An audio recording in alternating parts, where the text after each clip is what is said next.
వాస్తు అంటే అదేదో మూఢనమ్మకం కాదు. వసతికి అనుకూలంగా ఉండేలా నిర్మాణాన్ని సూచించే శాస్త్రమే వాస్తు శాస్త్రం.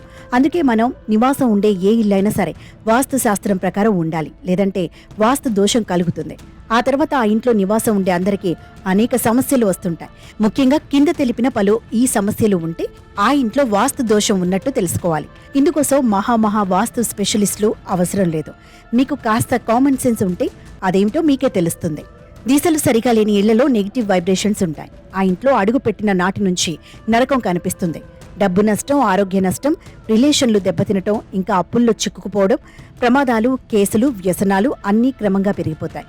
చివరకు ఆ ఇల్లు అందులో ఉన్న వాడిని తినేస్తుంది. అందుకే ఒక్కొక్కటిగా ఇప్పుడు చూసే లక్షణాలు మనం ఉండే ఇంట్లో ఎన్ని ఉన్నాయో జాగ్రత్తగా గమనించాలి. ఇంట్లోని కుటుంబ సభ్యులు చీటికి మాటికి అనారోగ్య సమస్యల బారిన పడుతున్నారంటే ఆ ఇంట్లో వాస్తు దోషం ఉన్నట్లే లెక్క. 2, ఆర్థిక సమస్యలు బాగా ఉండటం, మానసిక ఆందోళనలు, చిన్న చిన్న విషయాలకే కుటుంబ సభ్యుల మధ్య కలహాలు రావడం వంటి సమస్యలు ఉంటే ఆ ఇంట్లో వాస్తు దోషం ఉన్నట్లు తెలుసుకోవాలి. 3, ఏ పని చేసినా కలిసి రాకపోవడం, ఎక్కడికి వెళ్లినా సమస్యలు ఎదురుకావడం తదితర సూచనలు కనిపించినా ఆ ఇంట్లో వాస్తు దోషం ఉన్నట్లు నిర్ధారించుకోవాలి.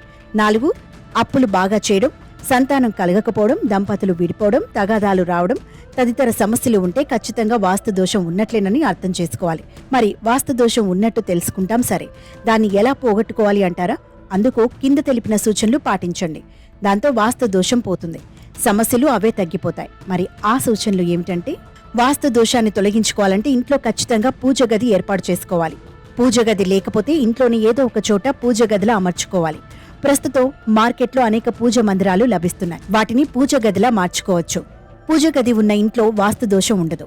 2, ఇంట్లో ఏదైనా ఒక మూల కుండ ఉంచి అందులో నీళ్లు నింపి దాని వద్దే దీపం వెలిగించాలి. రోజు ఇలా చేస్తే వాస్తు దోషం పోయి సమస్యలు తొలగిపోతాయి. 3, బ్రహ్మజముడు, నాగజముడు లాంటి ముళ్ల జాతికి చెందిన మొక్కలను ఇంటి పరిసరాల్లో లేకుండా చూసుకోవాలి. ఇంటికి సంబంధించిన ద్వారాలకు ఉండే తలుపులు ఏవైనా సరే తెరిస్తే అవి బయటకు ఉండరాదు, లోపలికి రావాలి. ఇంట్లో ఉన్న ద్వారాలకు చెందిన తలుపులను తీసేటప్పుడు, వేసేటప్పుడు శబ్దాలు అస్సలు రాకూడదు. ద్వారాలను తెరిస్తే అవి మన కుడి చేతి వైపుకు వచ్చేలా ఉండాలి. 7, క్షుద్ర దేవతలు, దెయ్యాలు, ప్రమాదాలను సూచించే ఫోటోలు, చిహ్నాలను ఇంట్లో ఉంచుకోరాదు. 8, ఇంటి ప్రధాన ద్వారానికి ఇరువైపులా వినాయకుడు లేదా లక్ష్మీదేవి చిత్రపటాలను ఉంచాలి. నిత్యం బయటకు వెళ్లేటప్పుడు ఆ దైవాలను ప్రార్థించే బయటకు వెళ్ళాలి. 9, ఇంట్లో ఎక్కడ కూడా నీరు లీక్ కాకుండా చూసుకోవాలి. 10, ఇంటి ప్రధాన ద్వారం వద్ద ఉండే లైట్ కాంతివంతంగా వెలిగేలా చూసుకోవాలి.